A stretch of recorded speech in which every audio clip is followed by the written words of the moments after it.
किसी भी चार्ट में जो प्लैनेट केंद्र और त्रिकोण दोनों घरों का मालिक हो, वो सबसे ऑस्पिशियस प्लैनेट बन जाता है हमारे चार्ट में, हमारी कुंडली में, जन्म कुंडली में। तो आपने जब भी कोई चार्ट देखें, उसमें आप ये देखें कि वो कौन सा प्लैनेट है जो त्रिकोण का भी मालिक है और केंद्र का भी मालिक है। तो उस प्लैनेट की प्लेसमेंट कहाँ है।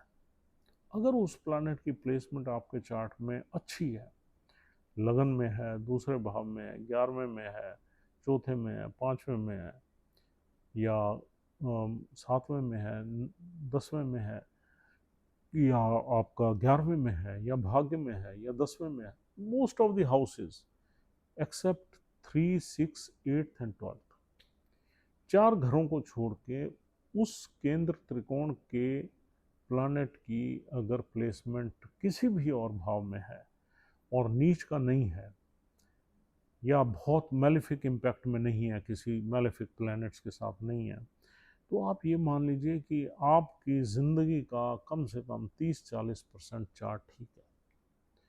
बाकी दूसरे प्लैनेट्स को भी रीड कीजिए, लेकिन इसमें आप कुछ न कुछ लाइफ में करेंगे ज़रूर, क्योंकि एक बहुत ही पावरफुल प्लैनेट आपके चार्ट में अगर वेल प्लेस्ड है तो वो आपकी लाइफ को काफ़ी हैंडल कर देता है।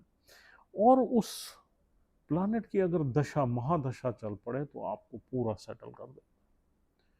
तो दोस्तों, this is very important to see कि आपका ये प्लैनेट कहाँ बैठा हुआ है। इसके अलावा भी आपने त्रिकोण के प्लैनेट्स को और लगन के प्लैनेट्स को देखना बहुत ज़रूरी है कि आपके त्रिकोण हाउसेस के जो प्लैनेट्स हैं किस भाव में बैठे हुए हैं। अगर वो केंद्र में है, लगन में है, अच्छे भावों में है, या किसी वेल्थ के भाव में, इनकम के भाव में, तो डेफिनेटली ये आपको अच्छे ही रिजल्ट्स देते हैं।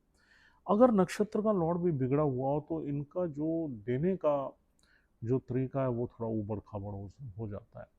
अदरवाइज अगर वो किसी नक्षत्र का लॉर्ड जिसमें ये बैठे हुए हैं, उस नक्षत्र का लॉर्ड ही अगर अच्छा बैठा हो, फिर ये आपको स्ट्रेट अवे ब्लेस करते हैं। अगर नक्षत्र का लॉर्ड कहीं छठे 8वें में फंस जाए तो फिर आपको थोड़ा सा ये जो रास्ता रहता है, जर्नी रहती है, जो ये थोड़ी सी डिफ़िकल्ट रहती है, उसमें रुकावटें रहती हैं, लेकिन फिर भी ये ब्लेस करते हैं। तो त्रिकोण के घरों का मालिक और केंद्र त्रिकोण का घर का मालिक ज़रूर चेक करें कि वो कहाँ बैठे होंगे। Thank you.